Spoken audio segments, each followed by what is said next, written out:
पश्चिम बंगाल की राजधानी कलकत्ता के जो आरजीकर मेडिकल कॉलेज की चौथी बिल्डिंग पर जो सेमिनार हॉल होता है, वहाँ पर एक लेडी डॉक्टर जिसकी उम्र 31 साल के आसपास होती है, जो कि पीजी की सेकेंड ईयर की छात्रा होती है, उनकी अर्धनग्न अवस्था में एक लाश मिलती है और जिस व्यक्ति को लाश मिलती है उसके होश फाख्ता हो जाते हैं। वो चीखता है, चिल्लाता है और उसके बाद फिर शोर सुनने के बाद जो जो स्टाफ होता है वहाँ मौके पर जुटता है और मौके पर जुटने के बाद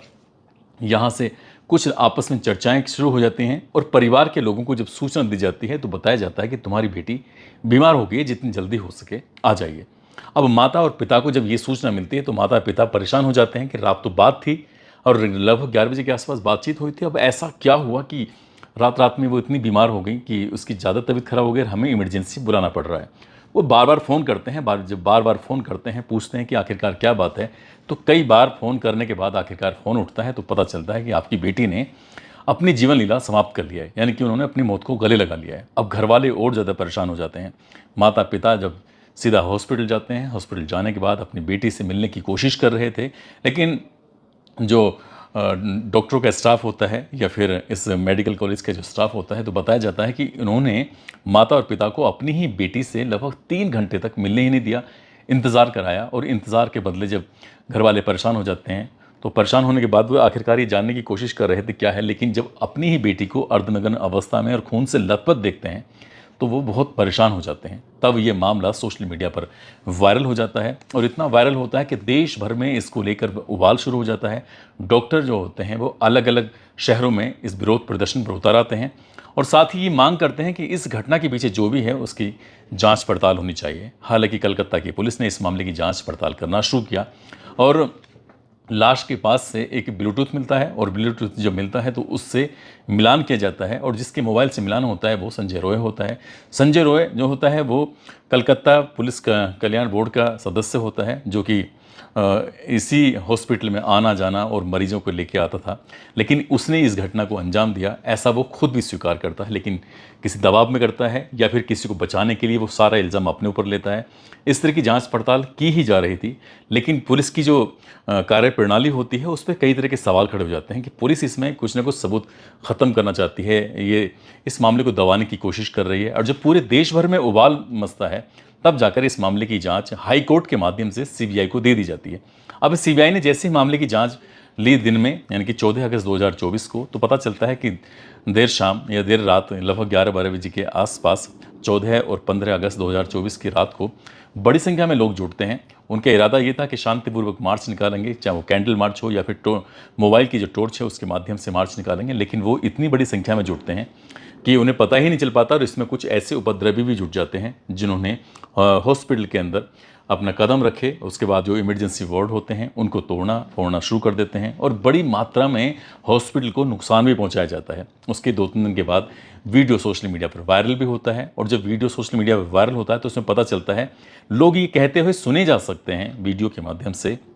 कि चलो सेमिनार हॉल की तरफ चलते हैं। यानी कि उनका इरादा साफ साफ था कि जो सेमिनार हॉल के अंदर सबूत हैं उनको पूरी तरह से ख़त्म कर दिया जाए। जिस तरह की वीडियो वायरल हो रहे हैं उससे तो यही साफ साफ अंदाज़ा लगाया जा सकता है। हालांकि सीबीआई ने इस मामले को अपना मजबूती के साथ लिया और जब संजय राय को कलकत्ता पुलिस ने जब गिरफ्तार किया था तो उस वक्त उसने अपने कपड़े तो धो दिए थे, लेकिन जो शूज़ थे, जूते थे, उनको वो धो नहीं पाया। और उसमें बताया जाता है कि उसमें खून के धब्बे मिले थे, उनका भी डीएनए सैंपल के माध्यम से मिलान करने की कोशिश की जाएगी। लेकिन जिस तरह से पोस्टमार्टम रिपोर्ट से ही पता चलता है कि सर से लेकर पैर तक जगह जगह चोट के निशान होते हैं, वो गर्दन की हड्डी भी टूटी जाती है, साथ ही और शरीर के अलग अलग हिस्सों में भी बहुत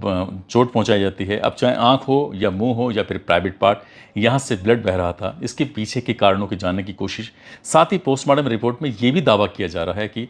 जो महिला डॉक्टर होती हैं उनके प्राइवेट पार्ट से 151 mg सीमन मिलता है, जिसके बारे में बताया जाता है कि वो किसी एक पुरुष का नहीं बल्कि एक से ज़्यादा की होने की संभावना जताई जा रही है। हालांकि सीबीआई ने जब से मामले की जाँच पड़ताल संभाली है तो उसके बाद ये भी पता करने की कोशिश की जा रही है कि आखिरकार कितना मामला है। लेकिन इसी बीच में एक TV9 एक न्यूज़ चैनल है, उस पर एक ऑडियो क्लिप वायरल होता है और उसमें दावा किया जाता है कि ये किसी लेडी डॉक्टर का है और लेडी डॉक्टर ने इस तरह से बताया कि जिस रात यानी कि 8 अगस्त 2024 की रात जब ये लेडी डॉक्टर वहाँ सोने के लिए जा रही थी, तो इससे पहले ऐसा होता रहा है कि यहाँ और भी डॉक्टर इस सेमिनार हॉल में आराम करने के लिए चले जाते हैं। लेकिन उस रात सिर्फ इस ट्रेनी लेडी डॉक्टर, जिसकी उम्र 31 साल के आसपास होती है, सिर्फ उनको ही वहाँ जाने की अनुमति थी और बाकी को मना कर दिया गया था कि यहाँ पर कुछ काम चल रहा है, कंस्ट्रक्शन का काम चल रहा है, इसलिए आप यहाँ पर कोई ना जाए। अब वो लेडी डॉक्टर वहाँ जाती हैं, लेकिन इससे पहले ये लेडी डॉक्टर एक और लड़की और साथ में और 4 लोग होते हैं, उनके साथ बैठ के खाना भी खाती हैं। खाना खाने के बाद इसमें बीच में पता चलता है कि इसी ट्रेनी लेडी डॉक्टर के साथ किसी की, यानी कि जो लड़की होती है जिसके साथ खाना खाया था, बहस हो जाती है और बहस हो जाती है, झगड़ा हो जाता है। यहाँ से ये जाते हैं, उसके बाद फिर वो चारों लोग जिन्होंने खाना खाया था आराम से बैठकर शराब पीते हैं। और जब ये जो ट्रेनी डॉक्टर होती हैं, जब ये सेमिनार हॉल के अंदर आराम कर रही थी, तो इसी बीच में ये चारों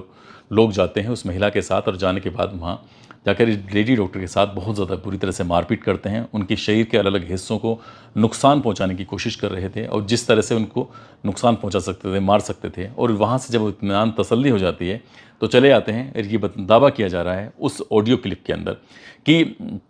जो ट्रेनी डॉक्टर होती है वो मर जाती है। इसी बीच में जब नीचे देखते हैं तो संजय राय, जो कि उसका हॉस्पिटल में आना जाना होता ही है क्योंकि वो पुलिस कल्याण बोर्ड का सिविक वॉलंटियर होता है जो मरीजों को लाता है, और किसी भी वार्ड में जाना, कहीं भी घूमना फिरना उसका होता ही है। उस रात उसने बहुत ज़्यादा शराब पी हुई थी। उसको इशारा किया जाता है कि तुम्हारे लिए सेमिनार हॉल में कुछ छोड़ा गया है, यानी कि वो उसकी आदत थी पोर्न वीडियो देखने की, उसकी आदत थी सेक्स वर्कर के पास जाने की। इसलिए जब वो मौके पर जाकर देखता है तो वहाँ ट्रेनी डॉक्टर मिलते हैं और उसके बाद उसने, यानी कि ऐसा जो परिस्थितिक जन्य साक्ष्य मिलते हैं, उस पर ये दावा किया जा रहा है कि ये ट्रेनी डॉक्टर मर चुकी थी और उसके बाद उनकी लाश के साथ इसने बलात्कार जैसी घटना को अंजाम दिया था। हालांकि ये सीबीआई की जांच का विषय है। उस ऑडियो क्लिप की हम भी कोई गारंटी नहीं लेते, जिस तरह से TV9 ने साफ साफ इनकार कर दिया कि ऐसा कोई ऑडियो क्लिप ये सही है या नहीं है। लेकिन एक बात है जिससे फोरेंसिक टीम ये आराम से आसानी से पता कर सकती है, ये जो दावा किया जा रहा है कि ये किसी ट्रेनी डॉक्टर का ही है। और जितने भी ट्रेनी डॉक्टर इस आरजी कर मेडिकल कॉलेज से जुड़े हुए हैं,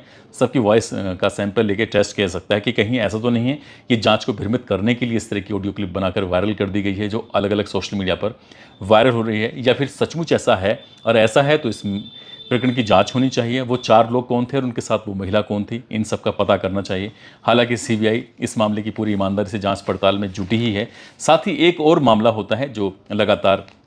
जिस तरह से व्हाट्सएप ग्रुप में चैट होती है और उसमें ड्रग्स रैकेट, साथ ही सेक्स रैकेट के बारे में चर्चा शुरू हो जाती है। तो एक मामला था जो अब से लगभग 24-25 या 23 साल पुराना मामला बताया जाता है। 25 अगस्त 2001 की बात है। 4th ईयर का एक स्टूडेंट होता है जिसका नाम सौमित्र विश्वास होता है। बताया जाता है कि उस व्यक्ति ने इस डॉक्टर ने अपनी जीवन लीला समाप्त कर ली थी और इस मामले में पुलिस शायद उतनी ईमानदारी से जांच पड़ताल नहीं कर रही थी जितनी ईमानदारी से पुलिस को जांच पड़ताल करनी थी। इसलिए परिवार के लोग हाई कोर्ट की शरण में जाते हैं और हाई कोर्ट द्वारा यह आदेश कर दिया जाता है कि इस मामले की जांच सीआईडी करेगी। सीआईडी ने इस मामले की जांच तो पूरी की, लेकिन प्रगति रिपोर्ट उसकी शून्य थी, यानी कि ज़्यादा कुछ सफलता मिल नहीं पाती है। लेकिन जो इस मृतक होता है डॉक्टर, उसकी माँ ये दावा करती है कि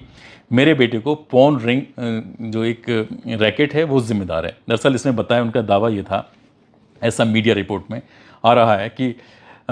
यहाँ पर चाहे वो अलग अलग क्लासरूम हो या अलग अलग जगह हो या हॉस्टल के रूम हो, वहाँ पर ये कुछ सेक्स वर्कर को वहाँ बुलाना, उनके बुलाने के बाद उनके साथ वीडियो शूट करना, एक तरह से एक पोर्नोग्राफी, एक वीडियो बनाना, इस तरह से इनका एक रैकेट है, धंधा है, और जिसमें ड्रग्स के लोग भी इसमें शामिल होते हैं। इसमें बताया जाता है कि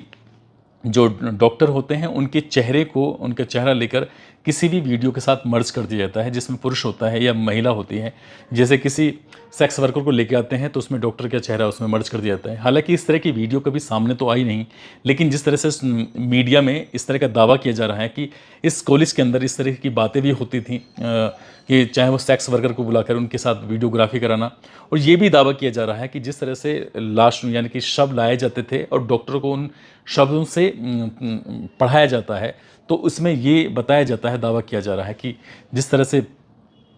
कई बार सेक्स वर्कर नहीं मिल पाती थी, तो ऐसी स्थिति में सिर्फ उस लाश के साथ ही वो घिनौना और गंदा कृत्य किया जाता था। और साथ ही जब उसके एडिटिंग करने का वक्त आया करता था तो एडिटिंग के दौरान ही उस लाश के जो चेहरे पर किसी अच्छी खूबसूरत मॉडल का चेहरा मर्ज कर दिया और मर्ज करने के बाद उसको बाज़ार में आराम से उस वीडियो को बेच दिया। अब कितनी सच है बात, कितनी झूठ है, ये तो खैर सीबीआई इस मामले की जांच पड़ताल में जुटी हुई है। इसके बाद ही पता चल सकता है। लेकिन जो 23 साल पुराना जो मैटर है सौमित्र विश्वास का, उस मामले में भी ये दावा किया जाता है कि उन्हें भी कुछ ऐसी जानकारियां, कुछ ऐसे राज मालूम हो गए थे जिसकी वजह से जिसको जीवन लीला समाप्त करने की बात कही जाती है, उनकी वाकई हत्या की जाती है। लेकिन सीआईडी जब इस मामले की जांच पड़ताल करती है तो कुछ उससे ऐसे सबूत नहीं मिलते।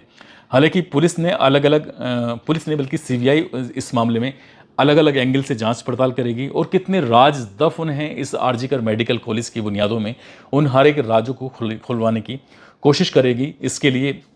जैसे मैंने आपको शुरू में बताया था कि 3D लेजर स्कैनर की मदद से ब्लूप्रिंट तैयार किए जा रहे हैं। उस सेमिनार हॉल के अंदर 8 और 9 अगस्त 2024 की रात को कितने लोग शामिल थे, कितने नहीं थे, उनके बारे में पता करने की कोशिश की जा रही है कि संजय रॉय के अलावा और कितने लोग शामिल थे। ये उस 3D लेजर स्कैनर से पता चली जाएगा। साथ ही जो 14 अगस्त की रात को जिस तरह से बवाल मचता है, बड़ी संख्या में भीड़ आती है और अंदर हमला करना शुरू कर देती है। अब तक फोटोओं के माध्यम से लगभग 25 लोगों की पहचान कर ली गई है, उनको गिरफ्तार कर लिया गया। साथ ही जो पूर्व प्रिंसिपल जिसने ये नैतिकता से जिम्मेदारी लेते हुए कि मेरी बेटी की तरह थी ट्रेनी डॉक्टर और मैं अपने पद से इस्तीफा देता हूँ, और उसको ठीक 12 घंटे के अंदर राज्य सरकार फिर से किसी दूसरे मेडिकल कॉलेज का प्रिंसिपल नियुक्त कर देती है और हाई कोर्ट इस बात पर आपत्ति दर्ज करता है और विरोध करता है, कहता है कि या तो इनको तुम छुट्टी पे भेज दो, नहीं तो फिर हमें ये आदेश करना पड़ेगा, हम छुट्टी भेज देंगे। सीबीआई ने उनको भी गिरफ्तार किया और गिरफ्तार करने के बाद उनसे भी जांच पड़ताल की। और यही नहीं, उस रात में जब ट्रेनी डॉक्टर की हत्या की जाती है तो 4 और डॉक्टर बताए जाते हैं। उन चारों से भी पूछताछ की जा रही है कि आखिरकार क्या मामला है। सीबीआई इस मामले में कितने दिन लेगी, कितने दिन नहीं लेगी, ये तो खैर भविष्य के घर में छिपा है। लेकिन हर कोई व्यक्ति ये जानना चाहता है कि आखिरकार ट्रेनी डॉक्टर के साथ उस रात हुआ क्या था, कितने लोगों ने उनके साथ गलत काम किया है और किस तरह से उनकी हत्या की जाती है। जो अपराधी पकड़ा गया है वो उसमें किस हद तक इन्वॉल्व था या पूरी तरह से वो ही इन्वॉल्व था, ये जांच के बाद ही स्पष्ट हो सकेगा। लेकिन जिस तरह से अलग अलग बातें चल रही हैं उसको लेकर कई तरह के सवाल तो खड़े हो ही रहे हैं। दोस्तों, इस पूरे घटनाक्रम को सुनने का उद्देश्य किसी को परेशान करना नहीं है, किसी का दिल दुखाना नहीं है, बल्कि आपको जागरूक करना है, आपको सचेत करना है।